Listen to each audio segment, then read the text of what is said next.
O TCE na TV está no ar, confira os destaques. Corte de Contas sergipana cedia 3º Congresso de Direito e Processo do Trabalho.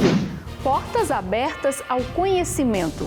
Tribunal de Contas do Estado fortalece capacitação dos servidores com realização de cursos sobre ações rescisórias e recursos administrativos. O Tribunal de Contas, a cada dia, ele só faz fortalecer o ensinamento de nós, servidores. Participação popular.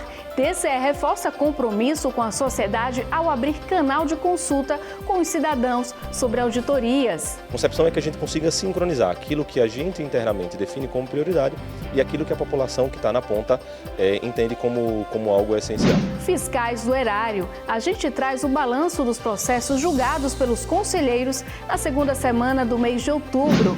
E ainda no quadro Diálogo Cidadão, o tema da semana é o modelo de compras públicas sugerido pelo Tribunal de Contas da União, que estimula a inovação. Vamos falar com um auditor do Tribunal de Contas da União. Luiz Henrique Raja está aqui.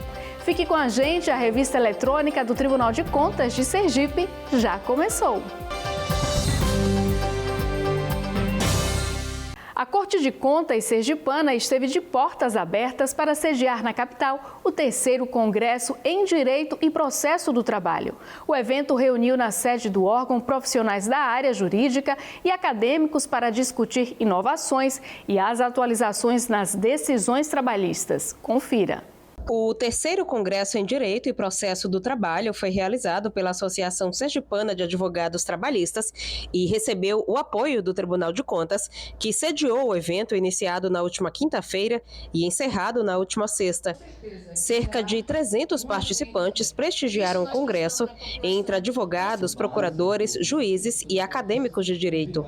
A presidente do TCE, conselheira Suzana Azevedo, foi homenageada no primeiro dia do Congresso pelo apoio da Corte à iniciativa. Um dos palestrantes convidados no segundo dia do Congresso foi o ministro do Tribunal Superior do Trabalho, o sergipano Augusto César Leite. Ao comentar a participação, ele destacou o incentivo do Tribunal de Contas em ações que promovem os direitos trabalhistas. É muito bom a gente ver que estamos todos congregados na tentativa de melhorarmos, né, o mundo do trabalho. O mundo do trabalho é o mundo das assimetrias, é o mundo em que as discriminações acontecem de forma mais vigorosa, é o mundo em que a debilidade econômica, a debilidade contratual, às vezes faz, não sempre, mas às vezes faz com que tenhamos trabalho em condições aviltantes, condições indignas. Então é fundamental que estejamos todos irmanados, não importa saber qual advocacia você faz, de qual lado, né, você costuma sentar à mesa de audiência, o que importa é que todos nós estamos imbuídos desse mesmo desejo, de melhorarmos o mundo do trabalho. E o Tribunal de Contas do Estado, por meio da Ecojan, deu início ao curso voltado para a capacitação dos servidores na instrução de recursos administrativos e ações rescisórias. Veja os detalhes. O curso Instrução de Recursos e Ação Rescisória, no âmbito do TCE, teve início na última quarta-feira. Realizado na Escola de Contas, a capacitação teve como público-alvo servidores da Corte que atuam na análise dos mais diversos processos administrativos, além de discutir formas de responder à sociedade em um prazo cada vez menor. O curso também pretende buscar respostas para questões que não estão previstas na lei. O conteúdo foi ministrado pela auditora de Controle Externo 2 do TCE, Caliane Varjão. No primeiro momento, o curso foi pensado e voltado para os servidores da casa, para que a gente pense e analise o recurso do ponto de vista de onde ele está inserido, dentro de um processo administrativo que deve garantir todo o arcabouço de princípios que está previsto na Constituição, contraditória, ampla defesa e todos os recursos inerentes às pessoas que buscam o Tribunal de Contas. E, além disso, falar sobre o pedido rescisório. Então, no primeiro momento, o curso foi pensado nesse sentido, tendo como público-alvo os servidores, para que a gente analise o recurso do ponto de vista de sua instrução. O curso terá continuidade nos próximos dias 14 e 21 e faz parte do plano de capacitação e aperfeiçoamento dos servidores do Tribunal de Contas, que desde o início do ano tem disponibilizado diversos conteúdos com o objetivo de atualizar os técnicos da casa e aprimorar o trabalho realizado pelo Tribunal de Contas. Quem participou da capacitação classificou a iniciativa como indispensável e destacou a influência do conteúdo para os resultados dos trabalhos. Baseado nessas informações que nós vamos produzir o nosso trabalho, que são relatórios, que esses relatórios têm um caminho, esse caminho vai ser o plenário, onde vão ser decididas, certo? Vão ser tomadas decisões que vão influenciar e muito na postura do gestor e também na postura do próprio Tribunal de Contas perante a sociedade, que espera o cumprimento de nossa parte. Na ocasião, os servidores também destacaram a diversidade dos conteúdos ofertados pela Corte de Contas por meio das capacitações periódicas. O Tribunal de Contas, a cada dia, ele só faz fortalecer o ensinamento de nós, servidores. A cada dia a gente aprende mais e mais e mais, porque o tribunal está nos disponibilizando isso. Sempre tem curso voltado a todas as áreas, não só a jurídica, como a área de auditoria externa, enfim, de todas as áreas. Então a gente só tem a agradecer, porque a cada dia o nosso aprendizado se torna enriquecedor, diante de tantos técnicos que nos capacita a cada evento. E o TCE lançou um formulário na internet que permite que a população participe da elaboração do Plano Anual de Auditoria para 2025. O objetivo é que atendam às principais necessidades da sociedade. A novidade está acessível no Tribunal de Contas desde o último dia 7 e ficará disponível até esta terça-feira, dia 15. Por meio de banner fixado na página inicial do site do Tribunal de Contas, a sociedade pode contribuir com sugestões de temas para o Plano Anual de Auditoria para o ano de 2025. Essa é a primeira vez que o Tribunal de Contas de Sergipe conta com a participação cidadã para a elaboração do PAA. Até então a gente considerava só os elementos, os dados que a gente tem aqui interno e uma pesquisa que a gente faz, que está inclusive em fase de preenchimento, com os servidores que atuam na área de fiscalização. Mas a gente percebeu que não tem porquê a gente continuar desenvolvendo essa forma de trabalho sem considerar a população, que é aqueles que são diretamente afetados pelas políticas públicas. Então, a novidade é justamente essa. A gente abriu uma nova pesquisa agora destinada para a população em geral. A gente entende que a população que está do lado de lá, elas sentem e sabem mais do que a gente que está aqui dentro, o que é que eles precisam. A concepção é que a gente consiga sincronizar aquilo que a gente internamente define como prioridade e aquilo que a população que está na ponta entende como algo essencial. Além de estimular o controle social, a novidade vai permitir que o Tribunal de Contas identifique de maneira ainda mais precisa quais são os principais interesses do cidadão quando o assunto é auditoria. Aproximar a população primeiro do tribunal, que a população possa participar do que o tribunal executa e, claro, que a população perceba que a gente está desenvolvendo um trabalho mais eficiente, mais eficaz e a gente também fica com essa sensação de dever cumprido, porque é uma parte ruim do nosso trabalho quando a gente demanda uma energia e esse feedback não acontece. Então a ideia é justamente essa, que esse feedback aconteça desde o início na programação e posteriormente quando esse trabalho for desenvolvido. O preenchimento do questionário é simples e conta com 3 questões. Você acessa o nosso site www.tce.se.gov.br, vai ter um banner lá bem ilustrativo com o nome Consulta Pública, a pessoa basta clicar, vai ter um formulário bem simples com 3 questões. Uma primeira de identificação, qual é o nome da pessoa, uma segunda de qual é o município e terceira ela vai ter a oportunidade de preencher até 3 áreas que ela entenda como prioritária para o seu município. Isso vai ser um indicativo para nós, enquanto Tribunal de Contas, a gente considerar que essas são as áreas que aquela pessoa que respondeu à pesquisa entende como prioritárias, aquelas áreas que a gente tem que dar atenção especial. A seguir tem o balanço semanal dos processos julgados pelos conselheiros do TCE nas sessões das câmaras e do Pleno. E ainda no quadro Diálogo Cidadão, o jornalista Messias Carvalho conversa com o auditor do Tribunal de Contas da União sobre o modelo de apoio a compras públicas de inovação. É depois do intervalo, a gente volta já.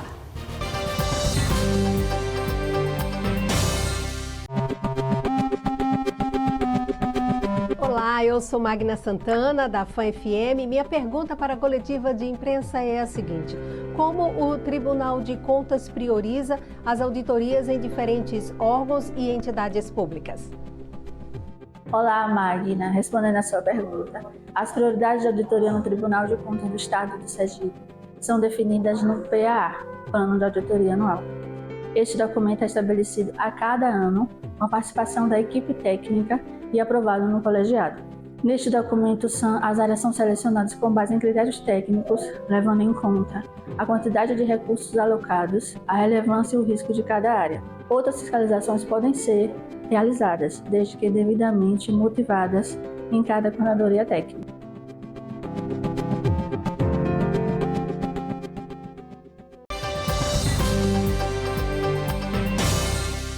De volta do intervalo, a gente destaca o balanço semanal dos processos julgados pelos conselheiros do TCE na segunda semana do mês de outubro. Acompanhe.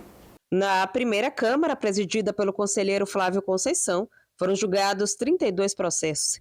Participaram da sessão os conselheiros Ulisses Andrade e Angélica Guimarães, o conselheiro substituto Alexandre Lessa e o procurador do Ministério Público de Contas, João Augusto Bandeira de Mello. Na pauta, recursos de reconsideração, relatórios de acompanhamento e inspeção, aposentadorias e pensões. Na segunda Câmara, presidida pelo conselheiro Luiz Alberto Menezes, foram julgados 25 processos. Participaram da sessão os conselheiros Luiz Augusto Ribeiro e José Carlos Felizola, o conselheiro substituto Alexandre Lessa e o procurador do Ministério Público de Contas, João Augusto Bandeira de Mello. Na pauta, auditorias de conformidade, relatórios de inspeção, autos de infração, aposentadorias e pensões. Na sessão plenária, sob o comando da presidente do TCE, conselheira Suzana Azevedo, o colegiado julgou 25 processos e protocolos. Na pauta, prestações de contas anuais, ofícios, denúncias, representações, recurso de revisão ordinária e consulta. Confira os detalhes dos julgamentos no site do TCE ou assista às sessões na íntegra no canal da Corte no YouTube. O Tribunal de Contas da União, em parceria com o Banco Interamericano de Desenvolvimento, desenvolveu um importante projeto que visa criar um modelo para impulsionar compras públicas de inovação no país. O modelo busca integrar gestores públicos e órgãos de controle, destacando o potencial da ferramenta para fomentar a inovação. E o jornalista Messias Carvalho convidou o auditor do TCU, Luiz Fernando Raja, para falar sobre o assunto, no quadro Diálogo Cidadão de hoje. Acompanhe.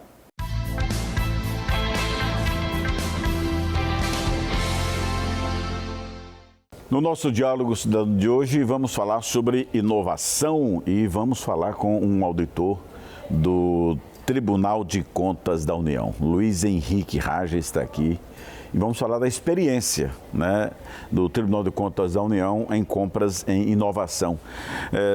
Doutor Luiz Henrique, muito obrigado por ter aceito esse nosso convite. O Diálogo Cidadão é um espaço para a gente dialogar com o cidadão, levar informação de forma bem inteligível, né, porque se prima aqui, acima de tudo, a informação precisa. E hoje, quando você fala em informação, acho que está na crista da onda a coisa chamada inovação, porque a tecnologia chegou para ficar. Como é que está sendo esse trabalho do senhor nessa experiência de contratações em inovação tecnológica? Mas a experiência começou exatamente com ouvir o cidadão, com o diálogo com o cidadão, principalmente com o gestor público nas suas agruras de ouvir o TCU. Desde 2018 e cada vez mais com a nova lei de licitações e com o marco de empreendedorismo inovador, ambos saíram agora em 2021, né? Falando que inovar é um dever do gestor público quando aplicável. Quando há necessidade de resolver um problema que não pode ser resolvido pelos meios comuns, é necessário inovar para resolvê-lo. Mas os gestores diziam para a gente, né? Bom, mas o TCU não vai gostar disso. O TCU não conhece esses mecanismos novos, como é que vai ser? Se eu aplicar, tenho medo do apagão das canetas, né? O medo de E diz o mesmo dos tribunais de contas, né? Sim, de todos os órgãos de controle. Não vai gostar disso. Não, eu não vou ser o primeiro a botar o meu CPF numa nova modalidade de licitação, como é, por exemplo, o contrato público para a solução inovadora, criado pelo marco do empreendedorismo inovador, a lei complementar 182. Bom, então o TCU resolveu dar exemplo e fazer. Nós fizemos uma encomenda tecnológica, que é uma modalidade de dispensa de licitação criada pelo marco da lei da inovação, marco da inovação, E estamos agora também, nesse mês, assinando nosso primeiro CPSI, nosso primeiro contrato público de solução inovadora, com a missão de ser paradigma, de dar exemplo para a administração pública, que a visão do TCU é exatamente o contrário. A necessidade do gestor sair de correr atrás do próprio rabo e inovar para resolver os problemas, para não correr o risco de que o órgão público dele seja um obstáculo à prestação do serviço público ao cidadão. Quando ele faz aquela ressalva, olha, cuidado, eu não quero botar meu CPF, tenho medo da canetada, da fiscalização, né, porque foge às normas mais velhas, mais conhecidas. Qual é a segurança jurídica que ele tem? Até que ponto ele pode ir? Né? Como é que funciona essa questão de contratar a inovação, por exemplo, fora da 14.133, que é a nova lei de licitação? Não, mas é até dentro, na própria nova lei de licitações. Sim, a nova lei de licitações traz vários princípios e mecanismos de compras de inovação. Ela é complementada pela lei de inovação e pela lei do empreendedorismo inovador. Então, o arcabouço jurídico está completo no Brasil. Desde o finalzinho de 2021, está tudo já regulamentado no nível federal, mesmo nos estados e municípios. É possível que ainda não haja regulamentação, é possível espelhar-se na regulamentação federal. Então, está pronto para uso. Não há um hiato legal que impeça usar a legislação de legislação, mas ainda não temos jurisprudência. Os casos são todos muito novos, né? O que fazer então? Ora, o TCU preparou um conjunto de materiais educativos, não só o TCU, vários órgãos públicos, PGE de São Paulo, vários outros órgãos por aqui, pelo Brasil, afora, criaram materiais de estudo para auxiliar, pegar pela mão o gestor que vai precisar fazer uma compra de inovação, mostrar para ele o passo a passo, não só do planejamento da contratação, que inclusive vai dizer se é uma compra de inovação ou uma compra tradicional, um pregão, por exemplo. Então, essa tomada de decisão faz parte desse material educativo. E depois, ele descobrindo que é mesmo a resolução de um problema, ou seja, comprar algo que não existe ainda no mercado, que instrumento, uma dúzia de instrumentos que existem, que instrumento utilizar. E onde é que ele encontra isso? Onde é que está essa informação toda? Existe um portal congregando essas diversas fontes de material de estudo e de trilha de aprendizagem, trilha de planejamento de contratação. É o portal inovacepim.org, CEPIM de compra pública de inovação. Então, inovacepim.org é um portal feito para o gestor público que precisa efetuar uma licitação. Há uma reclamação, aliás, uma constatação. Nosso Brasil é um gigante e com realidades díspares, né? O que vale para uma região nem é conhecido na outra e tudo mais. Essa coisa tão nova assim, e eu diria fantástica, né, que chega a todos os jurisdicionados, como o senhor disse, está disponibilizado pelo Tribunal de Contas da União. Ela cria uma nova realidade, ela cria um novo marco. O senhor já disse que está aí a segurança jurídica, que é um dos grandes problemas das gestões hoje de darem certos passos. Você acha que dá essa chance a todos no país inteiro de forma igualitária? Eu acho que sim, porque o grande mérito da legislação de inovação é ela não ser dirigista. Não é como as antigas leis de licitações eram, que foram criadas em resposta a escândalos de corrupção no Brasil.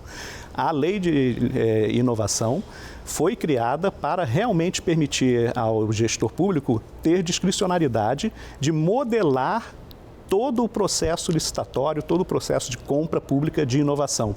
Então, a lei entende que cada município, cada estado, cada ente federativo tem a sua particularidade, que cada compra é diferente e permite usar vários mecanismos diferentes para cumprir alguns passos básicos, que são ouvir o mercado, jogar o problema a ser resolvido no mercado em vez de propor uma solução, deixar que o mercado proponha a solução e selecionar a solução, não necessariamente a mais barata, mas a solução que tem a melhor chance de dar certo.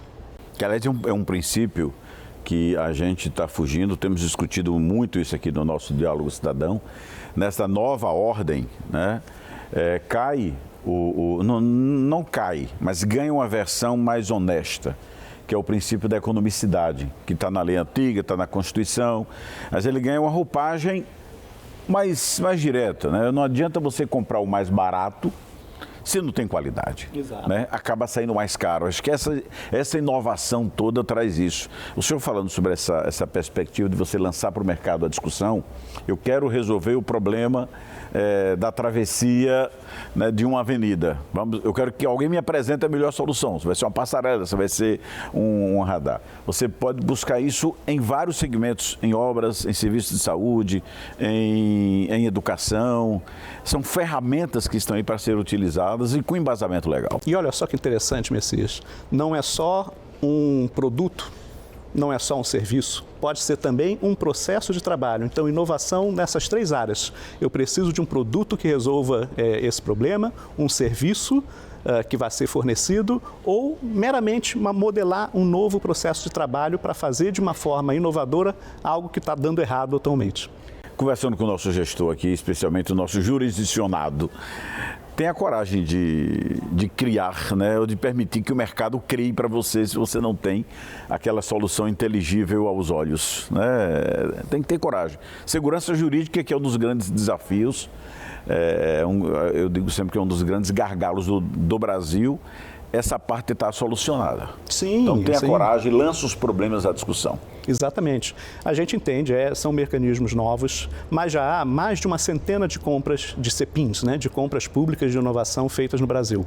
Ainda é muito pouco frente à realidade das compras públicas no Brasil, mas várias pessoas corajosas já fizeram e o TCU está fazendo também para dar esse exemplo. Olha, quem gosta mais da coisa física, dentro desse processo, quer queira que não, é também uma solução moderna que tem norteado as ações dos órgãos fiscalizadores, são as mesas técnicas. Né? O Tribunal de Contas do Estado tem feito várias mesas técnicas, que são mesas, tipo assim, que intermediariam esse processo. O gestor às vezes tem dúvida de uma determinada compra ou de uma determinada licitação, sei lá, ou de opção de solução, leva para o tribunal para discutir na mesa técnica. Você citou um ponto que eu acho que vai ser a grande alavanca desse mecanismo de compras públicas de inovação do ponto de vista do gestor público, né, da adoção pelo gestor público. Então, nós já falamos que a lei está ok, que existe material, que existem já várias compras efetuadas, ok? O que falta ainda é nós desenvolvermos um ecossistema. E eu estou muito feliz de chegar hoje aqui em Sergipe e ver a criação de um comitê intersetorial justamente para ajudar o gestor público nessas compras de inovação e de poder dar o exemplo de como aconteceu na encomenda tecnológica do TCU, que foi precedida pelo TCU auxiliando a Agência Espacial Brasileira na sua primeira encomenda tecnológica. Então, a AEB veio procurar o TCU para saber como fazer, como usar esse mecanismo. Isso em 2018, então o mecanismo ainda tinha acabado de ser regulamentado, era uma das primeiras feitas com a nova regulamentação. Ao mesmo tempo que nós ajudamos, nós aprendemos junto como fazer, quais as melhores práticas para cumprir esse espaço de discricionariedade que a lei dá ao gestor público e como controlar também. Então, sim, a parceria entre os órgãos de controle e quem está na ponta precisando contratar inovação é um excelente caminho, mas não só eles, também nesse ecossistema indústria, academia. As compras de inovação são muito voltadas para fomentar o diálogo entre todos esses atores desde o início, em todo o processo. Acho que todo mundo aprende com isso, apreende e ganha. Inclusive os órgãos de fiscalização, na medida em que eles abrem as suas portas, chamam a discussão do problema, torna mais fácil até controlar também, né?